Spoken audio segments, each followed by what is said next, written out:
Mes bien-aimés frères et sœurs dans le Seigneur, je salue chaleureusement chacun de vous dans le nom qui est au-dessus de tout nom, le nom de la rédemption, le nom au travers lequel chaque personne sur la terre peut expérimenter le salut, le nom du Seigneur et Sauveur Jésus-Christ.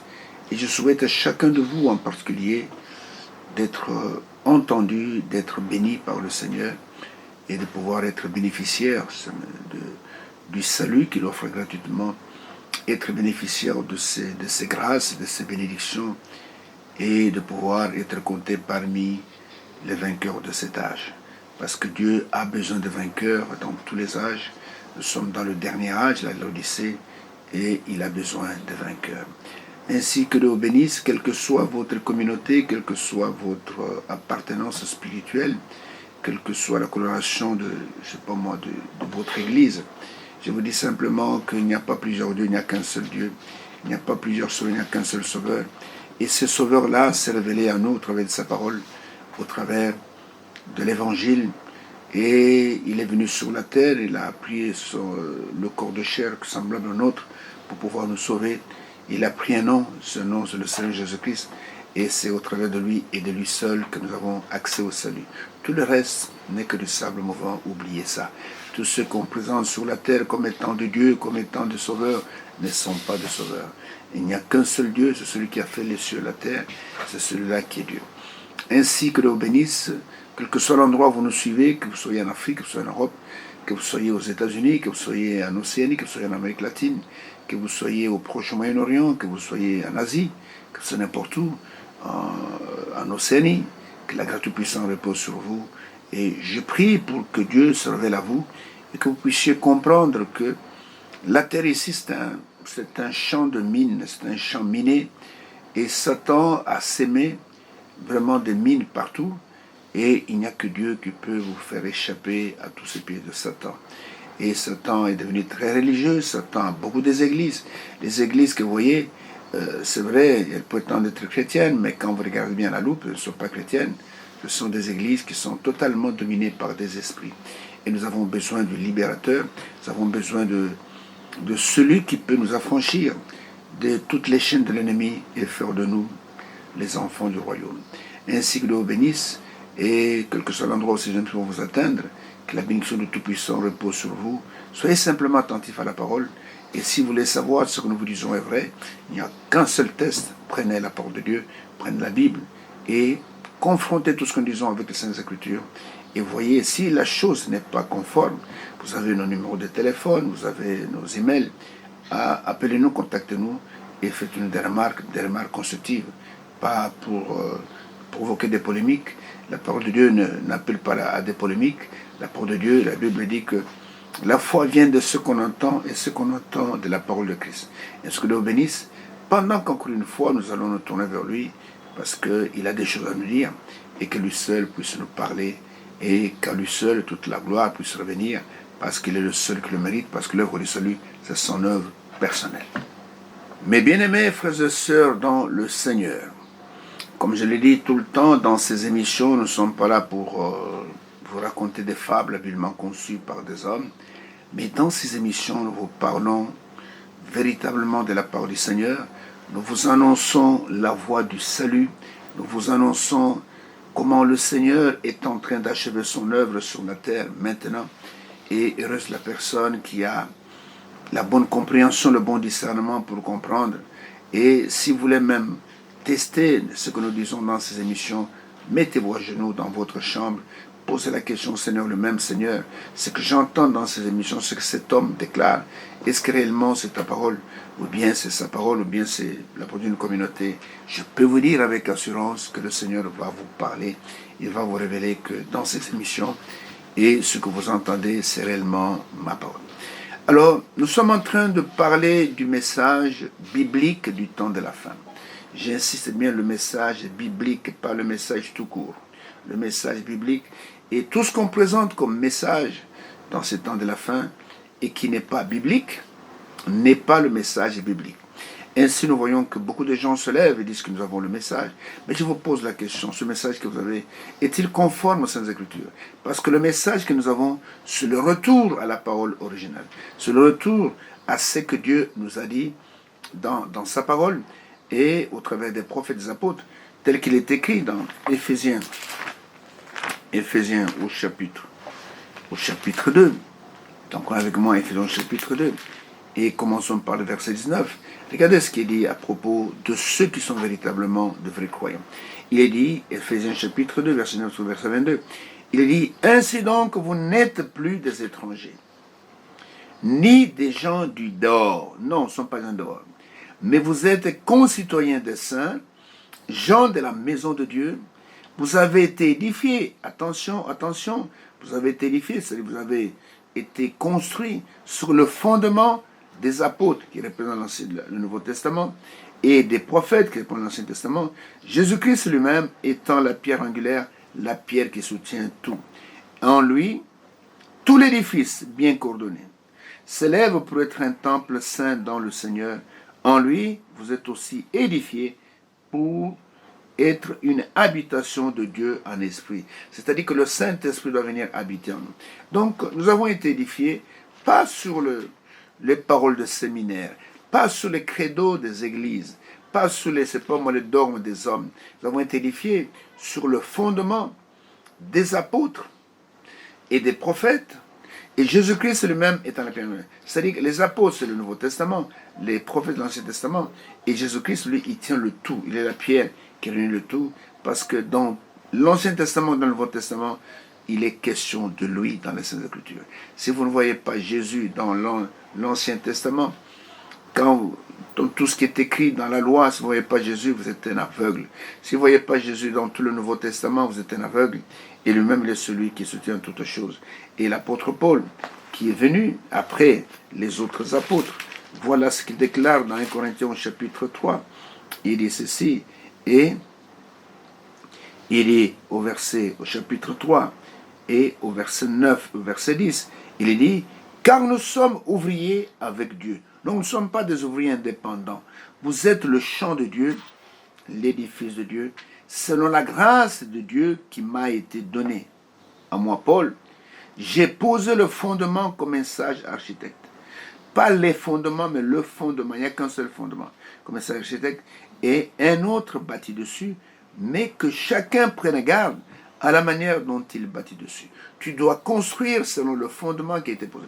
Personne ne peut poser un autre fondement. Personne ne peut mettre un autre fondement. Au verset 11, c'est là où il dit, car personne ne peut poser un autre fondement que celui qui a été posé. Voici le fondement, à savoir Jésus-Christ. La pierre angulaire qui soutient le tout. Il y a les apôtres, le Nouveau Testament, les prophètes, l'Ancien Testament, et la pierre angulaire, la pierre qui soutient tout, c'est le Seigneur Jésus-Christ. Parce que les prophètes et les apôtres ont témoigné de lui. Vous comprenez? Il a dit un jour à ceux qui sortaient du temple, qui étaient fiers d'avoir le rôle de prophète sur leurs épaules. Et c'est dans Jean chapitre 5, versets 39 à 40. Il dit, vous sondez les Écritures. Comme je peux dire aujourd'hui, les gens qui ont de grosses Bibles, vous sondez les Écritures. Parce que vous pensez, pas vous croyez, vous pensez avoir en elle la vie éternelle. C'est vrai que la vie éternelle vient de la part de Dieu. Mais vous ne voulez pas venir à moi. Les Écritures là témoignent de moi. Mais vous ne voulez pas venir à moi pour avoir la vie. Je suis le seul détenteur de la vie. Si vous ne croyez pas en moi, vous mourrez dans vos péchés. Il a dit ça aux Juifs. Si vous ne croyez pas en moi, vous mourrez dans vos péchés. Et vous aussi qui m'écoutez, que ce soit le matin ou le soir, quand vous allez entendre ces paroles, si vous ne croyez pas, c'est que Jésus, vous mourrez dans vos péchés. Vous comprenez? Vous mourrez dans vos péchés. Et nous voyons qu'il y a beaucoup de gens qui sont très intelligents, ou qui sont très habiles, et qui connaissent beaucoup les Écritures, mais qui sont en fait des incrédules. Et il est dit, ici par exemple, quand je prends dans Jean, au chapitre, je prends Jean chapitre 5, où il est dit ceci, en vérité, je vous l'ai dit, celui qui écoute ma parole, et qui croit en celui qui m'a envoyé, a donc la vie éternelle, et ne vient point en jugement, mais il est passé de la mort à la vie. Donc, vous comprenez par là que si vous ne croyez pas au Fils de Dieu, et, écoutez, si vous ne croyez pas qu'il est le Messie qui est venu, et qu'il est celui qui a payé le prix de notre rachat, vous allez tout simplement mourir dans vos péchés et vous ne verrez pas sa face. Vous comprenez? Et nous voyons que beaucoup de gens, et dans Jean chapitre 8, au verset 24, regardez ce qu'il dit aux Juifs, c'est pourquoi je vous ai dit que vous mourrez dans vos péchés, car si vous ne croyez pas ce que je suis, et vous mourrez dans vos péchés. Alors mes bien-aimés frères, Dieu a un message pour tous les âges. Et dans chaque âge, Dieu visite son peuple par un message puissant. Et cet âge ne pouvait pas manquer. Nous avons commencé à voir comment l'œuvre a commencé. Et nous avons vu ce qui s'est passé avec le réveil d'Azusa. Et nous avons vu comment le 9 avril, plutôt le 6 avril 1909, comment cet enfant est né dans les montagnes de Kentucky et comment les signes surnaturels ont été manifestés, comment la colonne de feu qui a marché avec Israël est venue donc au-dessus de cet enfant qui est né dans cette cabane, la cabane ici, où il n'est pas né dans une maternité et ses parents n'étaient pas des croyants, c'était des incroyants. Mais Dieu, il est le Dieu de sa parole. Et quand cet enfant était né, c'était l'accomplissement de Malachie chapitre 4, verset 5, verset 6, là où la dernière prophétie de l'Ancien Testament, là où il est dit que voici, je vous enverrai Élie le prophète. Je relis quand même cette écriture. Et dans Malachie chapitre 4, verset 5, verset 6, voici, je vous enverrai le prophète avant que le jour de l'Éternel arrive, le jour grand et redoutable. Il ramènera le cœur de père à leurs enfants et le cœur des enfants à leur père, de peur que je vienne frapper le pays d'interdit. Et nous sommes parmi les privilégiés qui comprenons très bien cette écriture. Les théologiens et les gens des séminaires, quand ils lisent cette écriture, ils voient Jean-Baptiste, ils voient ceci, mais nous avons montré que cet Élie va paraître avant que le jour de l'Éternel puisse se manifester. Et nous voyons que ce jour de l'Éternel, c'est le jour de colère. Il n'est pas paru du temps de Jean-Baptiste, mais il est encore devant nous. Et avant que ce jour n'arrive, Dieu nous a visités. Le soleil levant nous a visités d'en haut. Et il est venu avec un message de préparation pour que ses enfants puissent échapper au carnage et qu'ils puissent donc être bénéficiaires de ses grâces. Alors nous sommes arrivés au point où, après la naissance de cet enfant, avec des signes surnaturels qui ont accompagné sa naissance, et nous avons montré que cet enfant, il a entendu pour la première fois la voix de Dieu à l'âge de 3 ans et demi, où la voix lui dit que tu vivras dans une ville qui sera près de nous, Albanie. Et Dieu lui a montré comment on allait construire un pont sur un fleuve là et comment 16 personnes allaient périr pendant la construction. Et nous avons vu que cet enfant, Dieu lui a parlé à l'âge de 7 ans dans un tourbillon. Et il lui a dit, ne bois pas, ne fume pas, ne suis pas ton corps d'aucune manière, car quand tu seras grand, j'ai une heure à faire avec toi.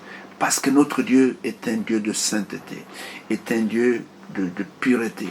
Et il a dit à Israël, dans Lévitique, au chapitre 19, Lévitique chapitre 19, voilà ce qu'il a dit aux enfants d'Israël au travers de Moïse. Et il est dit, verset 1er, verset 2, il est dit, l'Éternel parle à Moïse et dit, parle à toute l'assemblée des enfants d'Israël et tu leur diras, soyez saints, car je suis saint, moi l'Éternel, votre Dieu. Alors nous voyons que cet enfant, il était prédestiné à être l'Élie, donc l'Élie qui est devenu pour le temps de la fin. Et nous avons montré qu'on ne devient pas prophète, on est né prophète. Et nous avons montré l'exemple de Jérémie, à qui l'Éternel dit qu'avant même que tu ne sois formé dans le sein de ta mère, je t'avais connu, je t'avais établi prophète des nations. Et tout véritable serviteur de Dieu ne devient pas serviteur de Dieu. Il a été prédestiné à être serviteur de Dieu. Donc, avant même que tu ne sois formé dans le sein de ta mère, Dieu te connaissait. Si tu es un prédicateur aujourd'hui, tu n'es pas devenu prédicateur parce que tu as pris, c'est pas moi, la Bible dans une école de théologie. Dieu n'a pas d'école de théologie. Dieu n'a pas de séminaire. Dieu n'a pas d'école de pasteur. Si tu as étudié en tant que pasteur, c'est bien, félicitations, mais Dieu n'a pas besoin de ta connaissance-là, qu'on t'enseigne par des professeurs. Non, pour ce qui est de servir Dieu, il est dit qu'ils seront tous enseignés de Dieu. C'est Dieu qui appelle et c'est Dieu qui remplit de sa parole, c'est Dieu qui remplit de son esprit, parce que tout véritable prédicateur, dans ce Nouveau Testament, il doit être rempli de la parole, est rempli aussi du Saint-Esprit. Et c'est Dieu en fait qui vous envoie. Et si ce n'est pas le cas, vous êtes simplement un homme envoyé de Dieu et envoyé des hommes.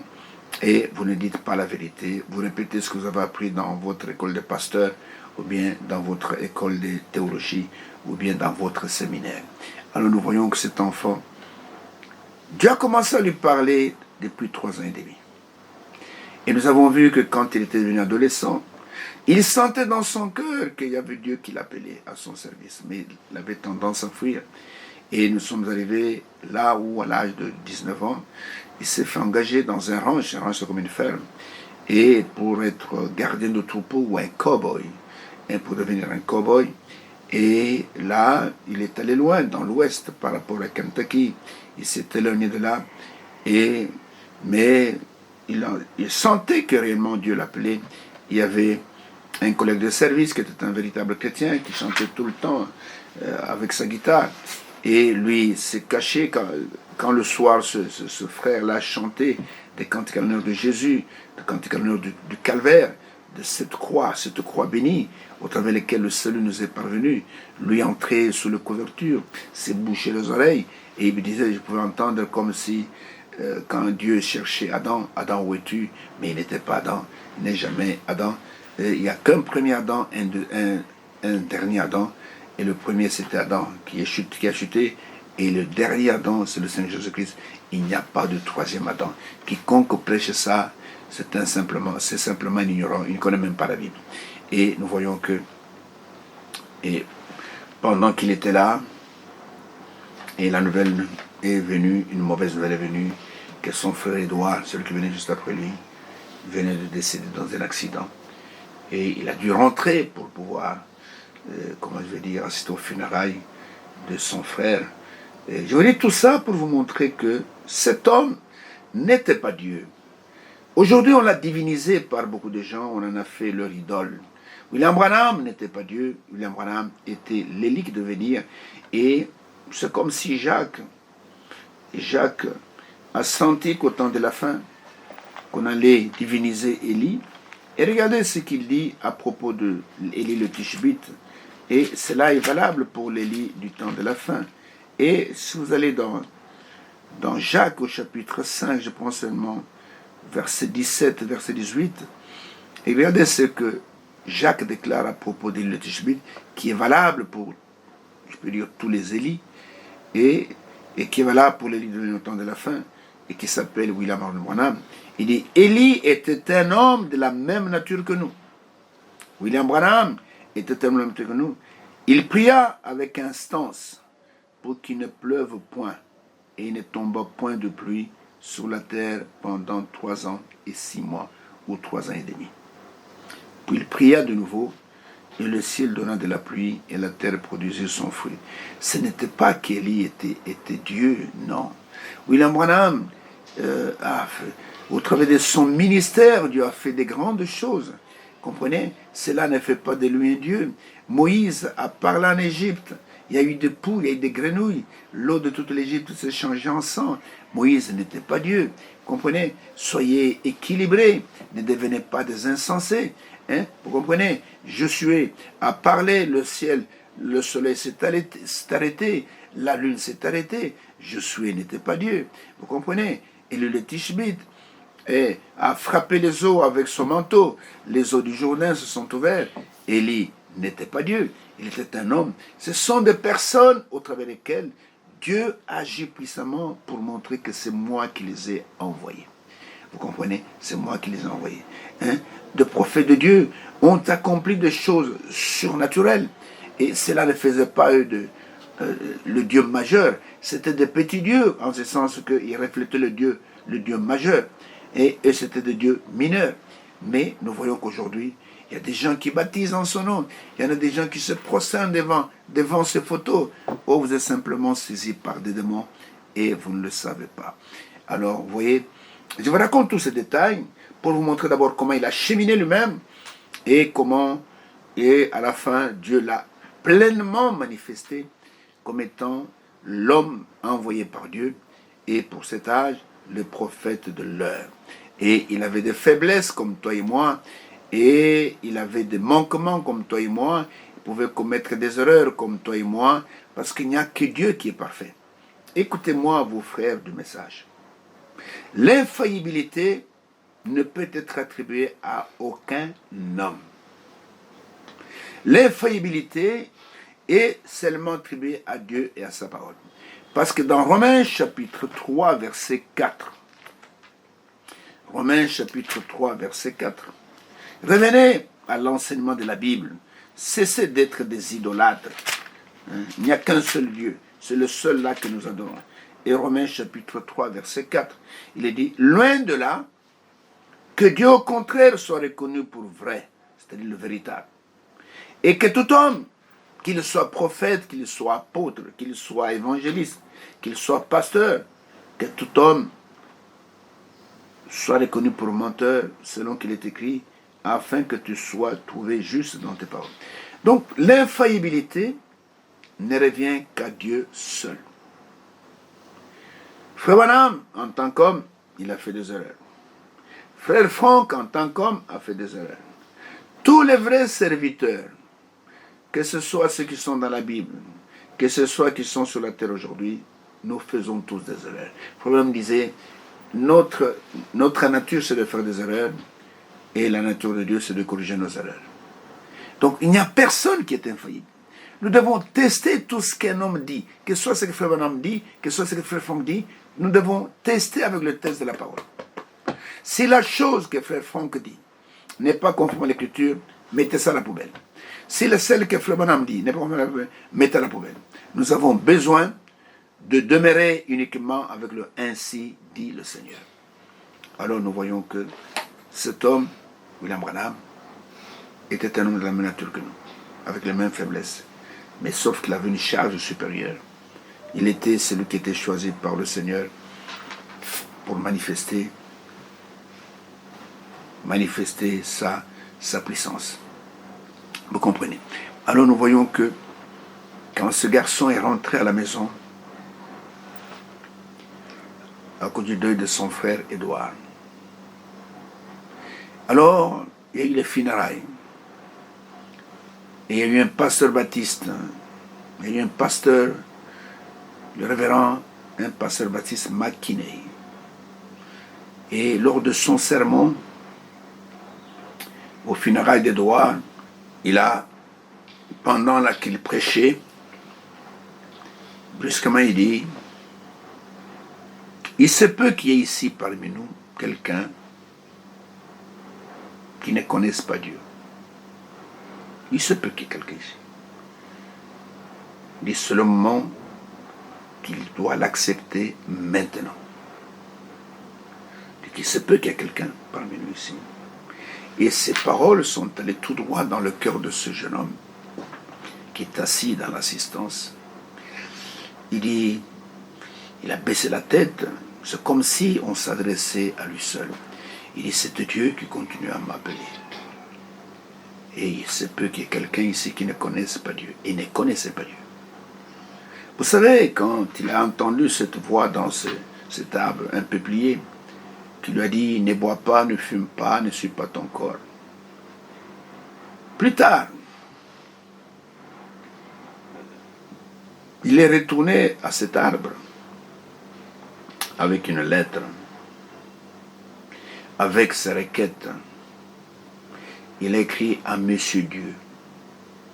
Il a dit, Monsieur Dieu, je sais que tu passes de temps en temps par ici, parce que j'ai entendu ta voix. Alors prochainement, quand tu passeras, je te laisse une lettre ici que je vais clouer sur l'arbre. Alors, quand tu passeras par ici, prends un peu soin de lire un peu ma lettre. Et si tu peux me répondre, ça me ferait plaisir. Voilà ce qu'était William Branham, même dans sa jeunesse. Il ne connaissait pas Dieu. Mais tu ne trouveras jamais Jésus agir comme ça. Jésus, à l'âge de 12 ans, confondait les théologiens, confondait les docteurs de la loi, comprenez, parce qu'il était la parole faite chair. Et il n'a jamais connu des choses pareilles, parce qu'il était Dieu manifesté en chair.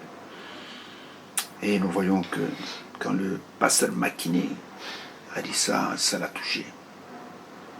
Et quand il a voulu rentrer à l'ouest dans son ranch pour travailler, sa mère a dit non, j'ai besoin de toi ici, ne pars pas. J'ai besoin que tu restes avec moi. Alors, il a décidé, pour ne pas contrarier sa mère, de rester à cet endroit-là. Et lors de funérailles, lui-même témoigne, c'était la première fois qu'il entendait un sermon. Un prédicateur prêcher, parce que ses parents étaient des catholiques, mais qui n'étaient pas pratiquants. Et qu'il a entendu un sermon, qu'il a entendu les gens prier. Il n'avait jamais connu ça. C'était le premier sermon qu'il a entendu, le sermon de ce pasteur baptiste Makiné. Et, comprenez, c'était la première fois. Et c'était Dieu qui l'appelait. Et nous voyons que, après le funérailles, comme il voulait partir, sa mère n'a pas voulu qu'il parte. Il est resté là-bas. Et quand il est resté, il a cherché du travail. Il avait déjà 18-19 ans. Et regardez la photo qu'on montre là. C'est comme ça qu'il était à l'âge de 19 ans. Et il s'est fait engager dans une compagnie de gaz. Dans cette compagnie, comme plus tard il sera, il est plus vieux, il va être un peu plus âgé, il va travailler dans une compagnie des eaux. Alors on l'a envoyé il devait contrôler un gazomètre, c'est-à-dire un appareil qui mesure le gaz, la quantité de gaz qui passe. Et c'était à New Albany. Il devait contrôler un compteur, donc un gazomètre. Je ne sais pas ce qui s'est passé. Il y a une fuite de gaz toxique. Et il a avalé ce gaz. Et il a été intoxiqué. Il est tombé malade pendant plusieurs semaines. En fait, le gaz est entré jusque dans son estomac. Il va souffrir longtemps de cette histoire-là. Et donc, son estomac est devenu trop acide. Il ne pouvait pas, on lui avait même interdit de manger des choses solides. Il ne pouvait pas manger n'importe quoi, il mangeait, parce que sinon il vomissait.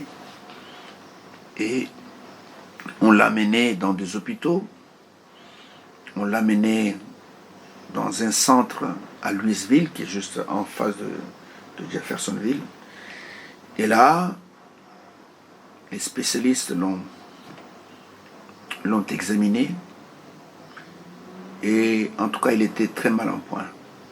Ils sont arrivés à la conclusion que, parce qu'il était tout le temps souffrant, il ne pouvait plus manger correctement, ils sont arrivés à la conclusion que c'est l'appendicite qui est atteint, qu'il faut absolument l'opérer. Lui ne voulait pas être opéré. On lui a dit, c'est la seule solution. Si on ne t'opère pas, nous ne savons rien faire d'autre. Vous savez qu'à l'époque, l'anesthésie n'était pas aussi perfectionnée qu'aujourd'hui. Elle a dit, d'accord, je veux bien qu'on m'opère, mais que ce soit par anesthésie locale, parce que comme ça, je peux voir un peu, suivre un peu comment l'opération se passe. Et une chose importante, il savait que Dieu existait, mais il ne le connaissait pas. Alors, il a exigé que je voudrais être accompagné pendant l'opération par quelqu'un qui prie, quelqu'un qui connaît Dieu, quelqu'un qui peut m'accompagner à la prière. Et un pasteur baptiste a accepté d'être à côté de lui, de ce jeune homme dans la salle d'opération. Et il est venu, il a fait une prière, tout ça. Et on a commencé donc pour l'anesthésie, tout ça. Et puis il a senti que ça n'allait pas. Il a senti qu'il s'en allait. Il a senti que son cœur battait de plus en plus lentement. Il a senti que la respiration devenait de plus en plus courte. Il a senti réellement qu'il s'en allait. Vous vous souvenez qu'à l'âge de 14 ans, il a connu une chose presque semblable. C'est là où il est allé visiter l'endroit des perdus. Et qu'il a vu là où vont les perdus. Il en est revenu miraculeusement. C'est Dieu qui l'en est sorti. Et il avait promis à Dieu que ce que tu me fais sur cet endroit, je te promets, je vais te servir. Et là, la même chose va plus ou moins se répéter. Et il ne connaissait pas Dieu. Je vais lire un long passage de ce que lui m'a déclaré ce qui passe à ce moment-là. C'est très important parce que vous allez comprendre, ça aura un tournant dans sa vie et même dans son ministère. Et c'est au bout de cette épreuve-là que Dieu va le baptiser du Saint-Esprit. Alors, si je prends ce livre, bon, c'est vrai que ce sont des extraits de prédications qui sont là-dedans. Et pendant qu'il était là sur la table d'opération et qu'il sentait qu'il s'en allait, malgré la prière de ce pasteur Baptiste, voilà ce qu'il dit dans la biographie pour ceux qui la possèdent. Et à la page 27, je vais lire un long passage en le commentant. Vous allez comprendre pourquoi. Et quand il a vu qu'il était devenu faible et que la respiration était devenue plus courte, il dit « Je suis que la fin approchait ». À ce moment-là, bien des choses me revinrent à la mémoire. Je savais que je n'avais ni bu, ni fumé, et que j'étais resté pur. C'est-à-dire conformément à ce qu'il avait été dit à l'âge de 7 ans dans le tourbillon. Ne bois pas, ne fume pas, ne suis pas ton d'aucune manière, car quand tu seras, je ne vais pas faire avec toi. Il dit, quand j'ai senti que je m'en allais, je me suis souvenu que je n'ai jamais bu, je n'ai jamais fumé, et je n'ai jamais souillé mon corps. Il continue en disant, mais je savais que je n'étais pas prêt à rencontrer Dieu. Dans cette chambre d'hôpital, mes yeux s'obscurcirent et j'eus l'impression d'être dans des grands bois. Il me sembla entendre dans le lointain le vent souffler dans le feuille. Le bruit se rapprochait de plus en plus et je pensais, bien, c'est la mort qui vient me prendre. Mon âme allait rencontrer Dieu. J'essaie de prier, mais ne le puis pas. Le vent se rapprochait, soufflant de plus en plus fort. Les feuilles bruissaient, et tout à coup, je m'en allais. Il me parut être de nouveau un petit garçon, les pieds nus dans le pré, sous le peuplier. Comprenez? Là où il avait entendu la voix. J'ai entendu cette même voix me dire, donc il s'est vu quand il avait 7 ans, ne bois ni ne fume. Et le bruit de feu était semblable à celui entendu la première fois. Donc quand cette voix lui avait parlé, j'ai dit alors, Seigneur, si c'est toi, laisse-moi retourner sur la terre. Et je prêcherai ton évangile sur le toit de maison. Et au coin de rue, je l'annoncerai à tous. C'était une vision qu'il avait eue. Après cette vision, je me sentis mieux. Le chirurgien était encore là. Il vint vers moi et fut surpris, car il s'attendait à me trouver mort. Il dit, je ne suis pas homme d'église. Ma clientèle est si nombreuse. Mais je reconnais que Dieu a visité ce garçon. Si j'avais su ce que je sais maintenant, donc maintenant il était un homme affirmé en Dieu, je me serais levé de mon lit en louant Dieu avec des cris de joie. Quelques jours après, j'ai pu rentrer à la maison. J'étais encore malade et j'ai dû porter des lunettes pour l'astigmatisme, c'est une maladie des yeux. Donc même le gaz avait même brûlé un peu ses yeux. Ma tête branlée donc faisait mal lorsque je fixais un moment quelque chose. Donc malgré qu'on l'a opéré, ses troubles d'estomac n'étaient pas terminés. Donc quand il s'est retrouvé donc il avait comme une vision, et qu'il a dit, Seigneur, si tu me fais sortir d'ici, comme il avait prié aussi quand il avait 14 ans, maintenant il dit, je te promets que je prêcherai l'évangile, ton évangile. Je le prêcherai dans des rues, je le prêcherai sur des toits, je l'annoncerai à tous. Et quand il a dit ça, le Seigneur l'a ramené, et le chirurgien, qui s'attendait déjà, qui voyait déjà un cadavre, il dit, je suis chirurgien, j'ai opéré beaucoup de gens, mais je reconnais une chose, c'est que Dieu a visité ce garçon.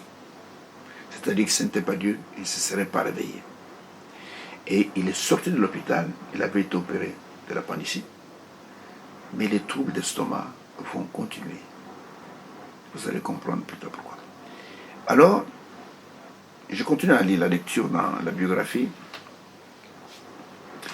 Il est dit, l'auteur de la biographie dit ceci, quelques jours après sa sortie de l'hôpital, il décida de chercher Dieu. Voilà.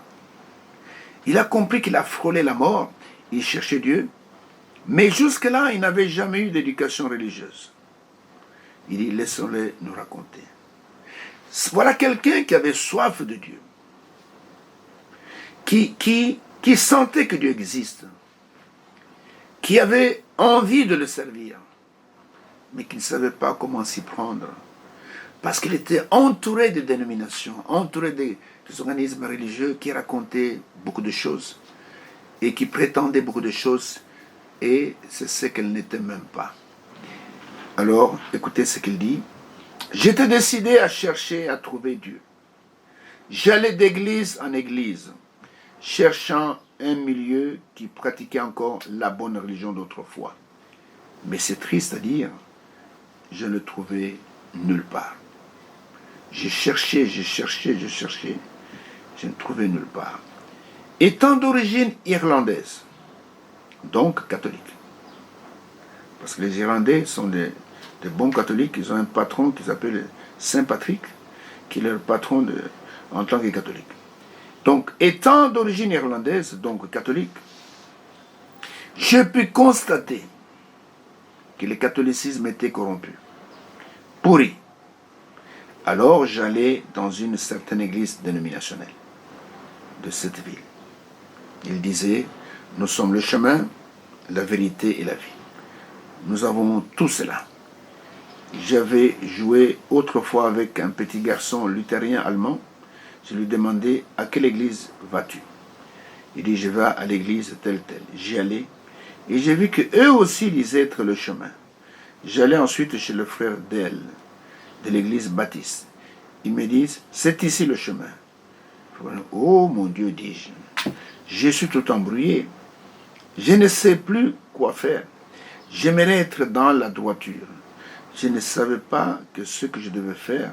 Je ne savais pas ce que je devais faire, ni comment me repentir. J'écrivais une lettre et je pensais, je l'ai vu dans les bois. Donc il va faire comme ce qu'il a fait quand il avait tout petit. Je l'écrivis donc en ces termes. Donc il avait tellement soif, il est allé dans les églises. C'est comme aujourd'hui, beaucoup de gens ont soif de Dieu. Ils ont soif de sentir Dieu dans leur présence. Ils vont dans les églises, dans les dénominations, là, ce qu'on leur montre, c'est autre chose. C'est comme un bébé, par exemple. Un bébé qui a faim, qui veut téter. Et il n'y a qu'une seule chose qui peut calmer le bébé, c'est le sein de sa mère, la mamelle de sa mère. Quand il prend ça, le bébé est très content. Mais regardez ce que la science a fait. Pendant que le bébé pleure, il a besoin du sein. La science, qu'est-ce qu'elle fait? Elle prend une tétine en plastique et la met dans la bouche de l'enfant. Et qu'est-ce que la science a fait? Elle a donné à la tétine la forme, comment elle veut dire, du bout de sein de sa mère. Alors, quand l'enfant prend ça, il sent d'abord que c'est la même forme. Il commence à sucer. Il suce. Il n'y a que de l'air qui vient. L'enfant sent que il n'y a pas du lait qui sort de là. Vous savez ce qu'il va faire? Il va jeter ça, il va cracher ça, il va commencer à pleurer. Tu lui mets la tétine jusqu'à ce qu'il va prendre le véritable sein maternel. Et c'est ce que Satan fait. Les gens ont soif de Dieu. Satan a des tétines dénominationnelles. Tu as soif de Dieu, j'ai la tétine de telle dénomination. Il te met dans la bouche. Il te dit, avec ça, tu seras satisfait. Et les gens pensent qu'ils ont Dieu. Et après, ils se rendent compte que Dieu n'est pas là. Et c'est ainsi que ceux qui ont véritablement soif de Dieu vont de tétine en tétine, de dénomination en dénomination. Et ils pensent qu'ils vont trouver Dieu. Et finalement, ils ne trouvent pas Dieu. C'est là maintenant où on tombe dans des angoisses, on tombe dans des désespoirs. On dit, Seigneur, maintenant, où est-ce que je vais aller? Si tu es comme ça, attends-toi à ce que Dieu va te visiter. Comprenez? Si tu as soif de la vérité, si tu as soif de la parole de Dieu, Dieu ne peut pas t'abandonner. Mais si tu te plais avec la tétine, tu vas rester avec la tétine là. Tu vas sucer de l'air, le ventre va se remplir d'air et il n'y aura pas de nourriture. Et nous voyons que si quelqu'un a soif de Dieu, Dieu ne va pas le laisser. Et ces garçons avaient soif de Dieu. Il a décidé de chercher Dieu. Il a dit, je suis de naissance par mon père, je suis catholique. Et il a essayé d'aller là-bas, il dit non, j'ai découvert qu'ils sont pour. Il n'y a que des saints morts là-bas. Il n'y a que des prières. On ne prie même pas, on fait des récitations. La prière ne c'est pas une récitation, la prière c'est la communion avec ton Père, avec ton Père céleste, avec ton Dieu. Il est sorti de là. Il était de domination. Il dit, chaque fois que j'entre ici, ils disent qu'ils sont le chemin, la vérité, la vie. Non. Jean 14, 6 déclare, Jésus dit, je suis le chemin. Je suis la vérité, je suis la vie. Nul ne peut aller au Père que par moi. Mais les dénominations vous disent, écoutez, nous sommes le chemin. Pour aller au ciel, passez par nous. Venez chez nous, on fait une carte de membre et vous allez aller au ciel. Ce sont des menteuses. Aucune église n'est le chemin. Aucune église n'est la vérité. Aucune église n'est la vie.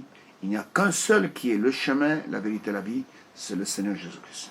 Si vous cherchez Dieu, regardez ce qu'il a dit. Dans Jérémie, chapitre 29. C'est dans l'Ancien Testament. Jérémie au chapitre 29.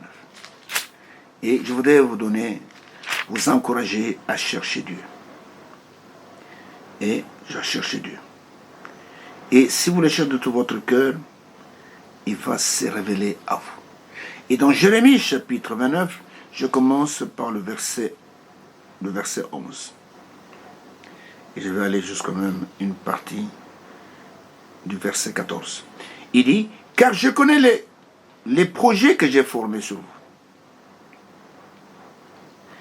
Et, dit l'Éternel, projet de paix et non de malheur, afin de vous donner un avenir et de l'espérance. Écoutez le verset 12. Vous m'invoquerez et vous partirez. Vous me prierez et je vous exaucerai.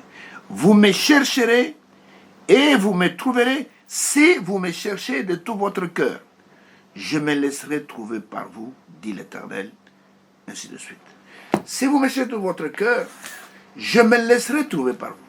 Si tu es sincère dans ton cœur, que tu as soif de Dieu, que tu le cherches de ton cœur, écoutez-moi bien mon frère, ma soeur, Dieu n'est pas ingrat, il finira par se révéler à toi. Mais souvent on va à l'église, on ne cherche pas Dieu. On cherche, c'est pas moi, la protection, on cherche, c'est pas moi, on cherche la richesse, on cherche le mariage, on cherche si. Mais le Seigneur a dit dans Jean, plutôt Matthieu, chapitre 6, verset 34, cherchez premièrement la justice et le royaume d'en haut, et tout le reste se donne par-dessus tout. Alors, ce garçon, il a fait toutes ces dénominations, il n'a pas trouvé ce qu'il cherchait. Maintenant, écoutez ce qui va arriver. Quand il va aller dans toutes les églises, il va se décider d'écrire une lettre à Dieu. C'est pour montrer qu'il ne connaissait pas Dieu. Et il va écrire. Alors voilà comment il va écrire sa lettre.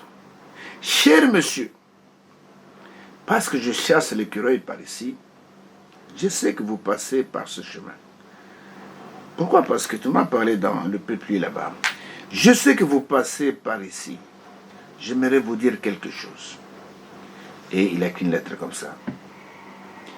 Mais une nuit, je devins si affamé de Dieu et d'une réelle expérience, il voulait expérimenter Dieu, que j'allais dans la remise, donc dans une chambre qui est comme un dépôt dans la maison, et me mis à genoux. Le sol était mouillé. Il y avait une vieille charrette abandonnée. Je me dis, j'ai vu une image où les gens mettaient leurs mains ainsi et ainsi. Ainsi agenouillé, je pensais, qu'est-ce que je vais dire? Il y a sûrement une façon de faire, mais je ne le connais pas. J'ai dit, cher monsieur, voilà comment il appelait Dieu. J'aimerais que vous puissiez venir et me parler. Juste un moment. Je voudrais vous dire quelque chose, je suis mauvais. Voilà comment il a commencé. Je suis mauvais. J'ai pensé, j'aurais peut-être dû mettre mes mains comme cela. Donc il a changé de position de main. Alors j'ai recommencé. Cher monsieur, je ne sais pas très bien comment m'y prendre pour faire cela. Voulez-vous m'aider? Et tous ces prédicateurs qui me disaient de me joindre à eux affirmaient avoir reçu Jésus-Christ, et disaient croire que Jésus était le Fils de Dieu. Les démons croient la même chose. C'est pourquoi je pensais, j'ai besoin de quelque chose de mieux que cela.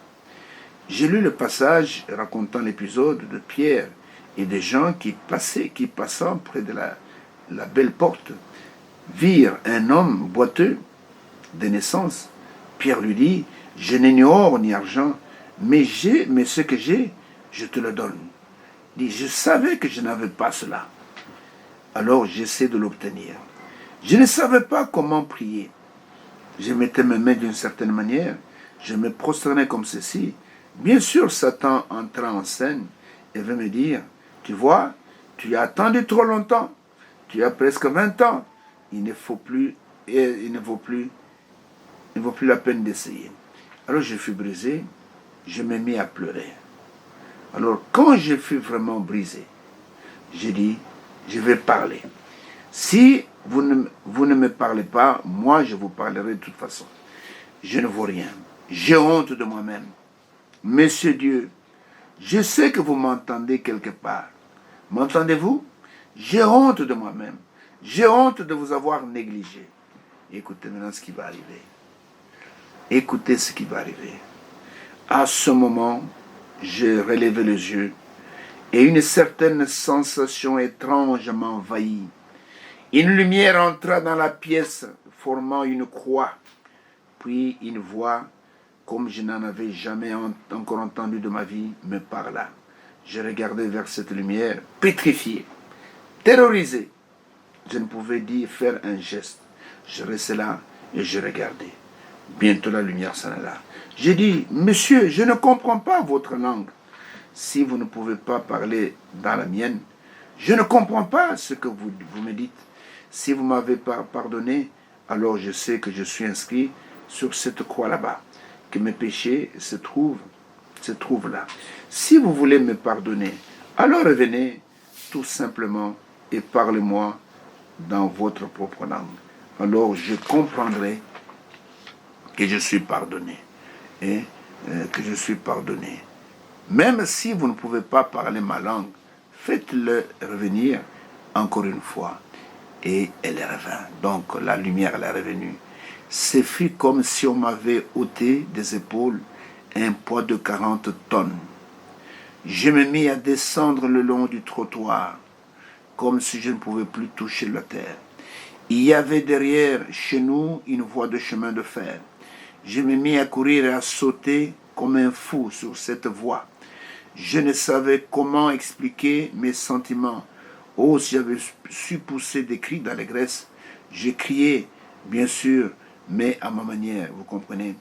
Et l'auteur dit, bien qu'il ne comprenait pas ce qui lui arrivait en ce moment-là, c'est ce jour-là que Dieu l'a baptisé du Saint-Esprit. Vous comprenez que c'est ce jour-là qu'il a fait l'expérience que Dieu a sauvé son âme, c'est ce jour-là. Et il s'est mis à courir dans les champs. Il criait, il était tellement joyeux. Et il avait besoin d'une expérience. Voilà que le Dieu du ciel, le Dieu créateur du ciel et de la terre est venu vers lui. Et ce Dieu-là est venu se manifester dans la colonne de feu qui est entré dans la pièce où il était, qu'il a parlé dans une langue inconnue. Il ne comprenait pas. Il dit, monsieur, je ne comprends pas votre langage. Revenez encore. Et si vous m'avez pardonné, et la lumière est venue. Et quand il avait la lumière, il savait qu'il était pardonné. Il dit, je sentis comme sur moi il avait un poids de 40 tonnes. C'est-à-dire que, oh, j'étais pardonné. Alors il est sorti, il a commencé à courir comme un fou. Et plus tard, il dira, et écoutez ce qu'il dit, et l'auteur de ce livre, il dit, et bien qu'à ce moment-là, il ne savait pas exactement ce qui lui arrivait. Plus tard, il connaîtra que c'était le baptême du Saint-Esprit. Et un ami très intime, le pasteur Pérégrine, plus tard, ajoutera dans son livre les actes du prophète. Et il m'a dit une fois personnellement, donc vraiment une fois personnellement, que cette expérience était comme si la pluie avait battu son corps et qu'il sut alors que Dieu l'avait baptisé de son Saint-Esprit. Écoutez maintenant, à la suite de cette expérience spirituelle, parce que les choses sérieusement commencent maintenant, il fréquenta la mission baptiste dont le pasteur était le révérend Roy Davis. Il désira être baptisé du baptême chrétien, malgré que cette assemblée baptisée dans le titre de Père, Fils et Saint-Esprit. Frère Branham demanda au docteur Davis de le baptiser au nom du Seigneur Jésus-Christ. Et ce que le révérend Davis a fait, une des premières choses qu'il réalisa était que si Dieu le voulait dans le ministère, il devait toutefois le guérir. Voici son témoignage, ainsi de suite. Donc, vous comprenez, et il est allé là-bas, et Dieu l'a baptisé du Saint-Esprit, avant même qu'il soit baptisé du baptême d'eau au nom du Seigneur Jésus-Christ, comme cela s'est passé chez Corneille, quand Pierre a prêché. Ceux qui étaient là ont été baptisés du Saint-Esprit, ensuite baptisés donc dans l'eau, et nous voyons qu'il est allé rejoindre, parce qu'il avait soif de Dieu, cette église baptiste, et c'est plus tard qu'il va comprendre que toutes les dénominations sont hors service, et Roy Davis, et qui va le prendre en sa charge, qui sera son pasteur pour quelque temps. Mais ça ne va pas durer longtemps, parce qu'un homme qui a reçu le Saint-Esprit ne peut pas supporter une dénomination. Un homme qui est né de nouveau ne peut pas demeurer dans une dénomination.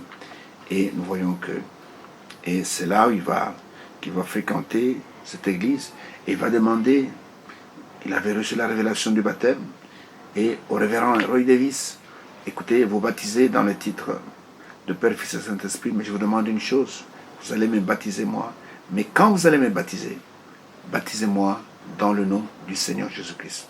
Et le révérend Davis a accepté, il a baptisé ainsi. Et voilà, il va rester dans cette dénomination. Mais comme je venais de dire tout à l'heure, il a compris que si Dieu l'appelait à le servir, il devait aussi guérir son estomac. Et ça, nous allons parler dans l'émission qui va suivre.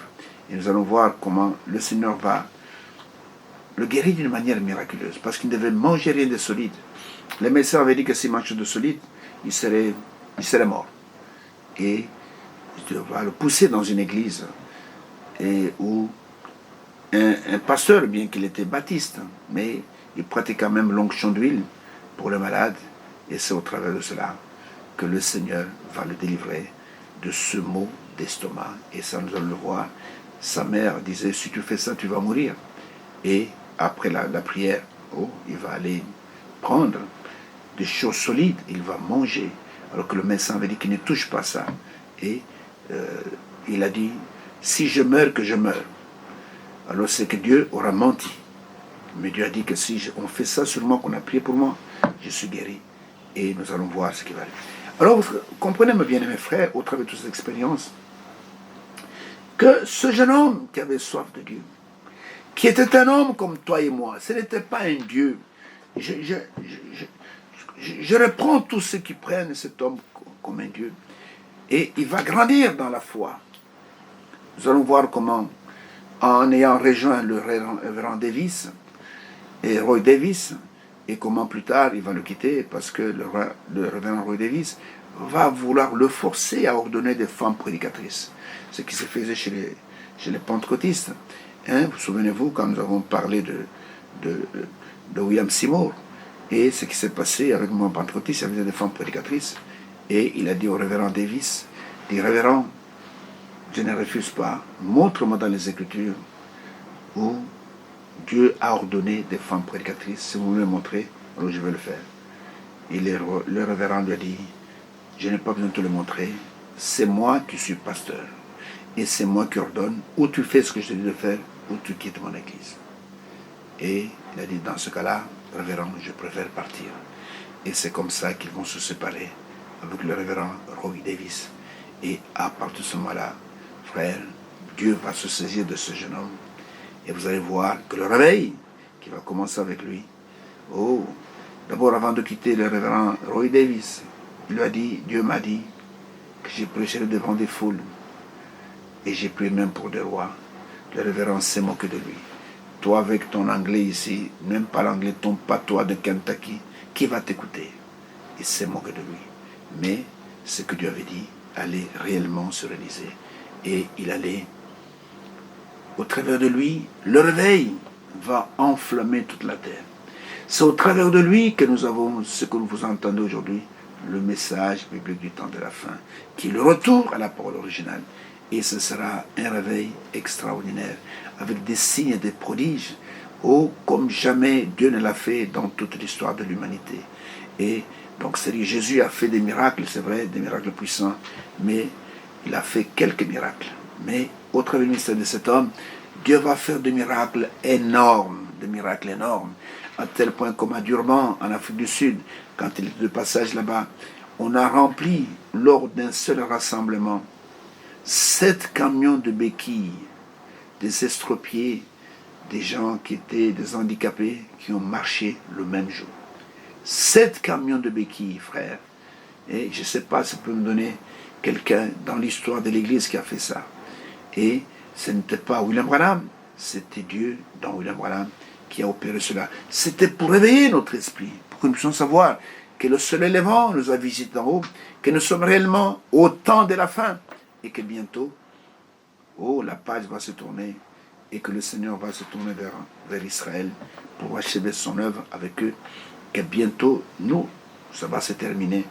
Et si vous ne faites pas attention, si vous ne faites pas attention à ce message que vous écoutez maintenant, vous allez rater l'enlèvement et vous serez frappés avec les inconnus. Ainsi que Dieu vous bénisse, que Dieu vous accorde le discernement des choses les meilleures et qu'il vous accorde, oh là là, la grâce de croire sa parole, la grâce de trouver refuge dans ce lieu de rassemblement, dans ce lieu de sécurité qui est en Christ. Parce que ce n'est qu'en Christ où les jugements ne vous frapperont pas. Selon Romains chapitre 8, verset 1er, il n'y a plus de condamnation pour ceux qui sont en Jésus-Christ. Et si ce n'est pas le cas, le jugement vous frappera. Ainsi que Dieu vous assiste, que Dieu vous aide, que Dieu vous donne le discernement des choses les meilleures, que vous puissiez comprendre les choses de la bonne manière, et que vous puissiez abandonner le monde, abandonner toutes ces religions faites de main d'homme, et trouver refuge dans le seul lieu de sécurité, le lieu, le seul d'adoration que Dieu a pourvu en Jésus-Christ. Que Dieu bénisse, si Dieu le veut, on se retrouve à l'émission prochaine.